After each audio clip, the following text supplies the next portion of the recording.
Now, Mr. President, ngayon na ikaw ay iniimbestigahan sa war on drugs, where are they now? Yung mga nagsusuporta sa iyo noon sa war on drugs. Hindi natin narinig ngayon. Iniwan ka sa ere. Ano po yung naramdaman mo? Takot. Alam ko kasi tao. Yung, for the good time lang yan sila.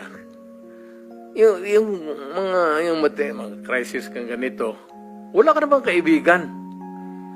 Tama naman sabihin ng tao na, bakit kami may utang na loob sa iyo? Bayad ka. Trabaho mo yan. Tama yan.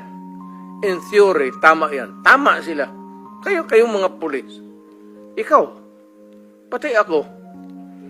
Pero, yung dapat lang malaman na yung pagiging mayor ko, pagiging talagang presidente, dinibdib ko yan. Wala akong agenda. Wala akong dinagdag na baski isang poste sa bahay ko. Wala akong bagong kotse.